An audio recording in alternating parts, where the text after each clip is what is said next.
ओम शांति। आज बहुत सारे लोग परेशान हैं कि हम धन तो कमाते हैं पर धन में बरकत नहीं होती।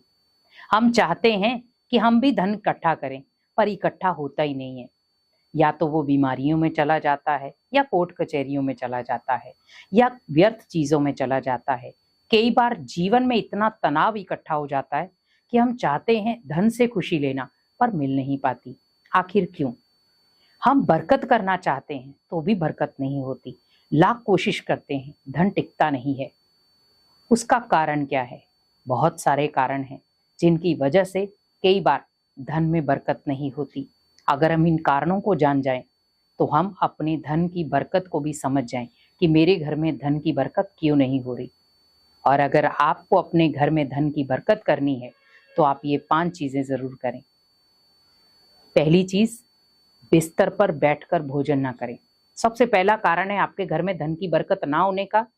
कई बिस्तर पर बैठकर भोजन करते हैं। जिस बिस्तर पर आप सो रहे हैं उसी बिस्तर पर आप अन्न को लेकर जा रहे हैं। तो आप ये थोड़ा सा ध्यान रखें कि हमारा जो अन्न है वो बिस्तर के ऊपर ना हो। बड़े आराम से आपने देखा होगा, अगर आप गांव की लाइफ देखें तो नीचे बैठ करके भोजन करते थे। लेकिन आज हम क्या कर रहे हैं? भोजन बिस्तर पर बैठ के कर रहे हैं। तो आप थोड़ा सा ये चीजों का ध्यान रखें। बिस्तर पर बैठ करके भोजन करना बहुत सारी बीमारियों को न्योता देना है। इसीलिए बिस्तर पर बैठकर भोजन ना करें, क्योंकि आपका धन ज्यादातर फिर बीमारियों में जाएगा। तो पहली बरकत ना होने का कारण है बिस्तर पर बैठकर भोजन करना। तो आज से उस आदत को खत्म करें।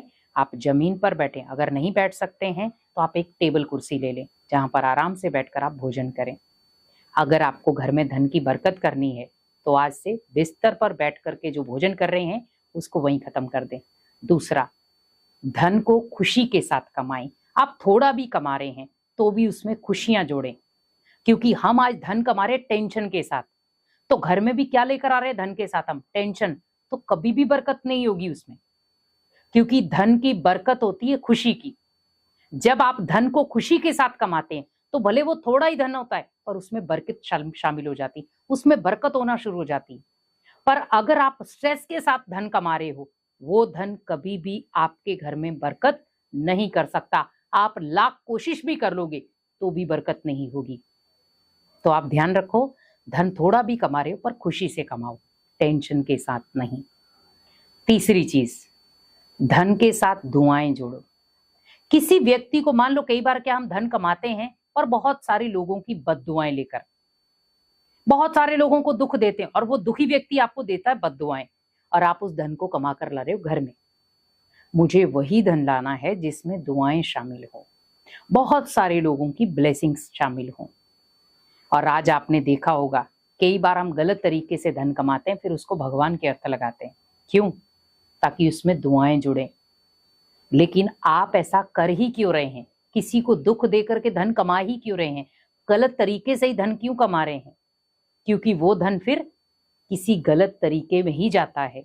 अगर आपने कमाया गलत तरीके से है तो वो जाएगा भी गलत तरीके से। तो हम ऐसा धन घर में लाए ही क्यों जो हमारे घर में दुख का कारण बन जाए?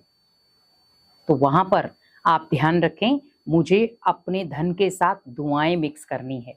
किसी की बद्दुआएं या किसी की दुख की आह शामिल नहीं करनी है। किसी को दुखी करके धन नहीं कमाना है, दुआओं से धन कमाना है जो आपके लिए बरकत का काम करेगा। और आपने कई बार देखा 100 में भी बहुत बरकत हो जाती है, और कई बार हम 10,000 भी कमा कर लाते तो भी बरकत नहीं होती। तो धन के ऊपर है। उसके बाद आपको ध्यान रखना है, क्या उस धन को मैं भगवान के कार्य अर्थ लगाता हूं? क्योंकि बहुत सारे लोग क्या करते हैं, धन कमाते हैं पर वो भगवान के कार्य अर्थ नहीं लगता। हर हम अपने अपने शेड्यूल बना लेते हैं, इसमें लगाना, इसमें देना, इसको देना, इसको देना, इसको देना, बस। और लास्ट में सोचते हैं थोड़ा सा बचा है तो थोड़ा भगवान को दे दें। लेकिन आपकी शुरुआत ही भगवान से होनी चाहिए। जैसे धन आए, पहला मुझे भगवान के लिए निकालना है कि भगवान ये धन आपका है, लेकिन अब इस धन को वहीं लगाना जहां जरूरी हो, जरूरत हो। ये धन व्यर्थ में नहीं जाना चाहिए, बीमारी में, कोर्ट कचहरी में या किसी व्यर्थ कर्म में ना जाए। ये आपका धन है, आपको ही इसे पूरे प्रॉपर तरीके से मेरे परिवार की पालना में लगाना है, तो आपके घर में धन की बरकत 100% होगी। और लास्ट 5वां, हमें यहाँ पर ध्यान रखना है, धन आप कमा रहे हैं तो उसमें बहुत सारे लोगों की मदद करें, दान दें, क्योंकि वो जो दान है वो बहुत सारे लोगों के लिए वरदान बन जाता है, क्योंकि वो दान बहुत सारे लोगों के लिए वरदान बन जाता है। आपको लग रहा है अपनी तनख्वाह में से आप कहीं देखें कोई ऐसा गरीब बच्चा है जिसको कुछ चीज की जरूरत है, आपको लग रहा है उसके तन के ऊपर वस्त्र नहीं है, तो आप भले हल्के फुल्के कोई भी वस्त्र लेकर उन्हें पहनाओ। उसके जो चेहरे पर खुशी है, आपने जो दान दिया, लेकिन उस बच्चे के चेहरे पर जो खुशी आई, वो खुशी आपके धन की बरकत जुड़ जाएगी। क्योंकि वो व्यक्ति, आज कई ऐसे हमने देखे हैं पाँव में चप्पल नहीं है, और बहुत सारे लोग भी जब चप्पल देते हैं तो वो उन्हें ब्लेसिंग्स देते हैं, और वो आराम से कहते हैं कि जब से हमने ये कार्य करना शुरू किया है हमारे घर में धन की बरकत होना शुरू हो गई है।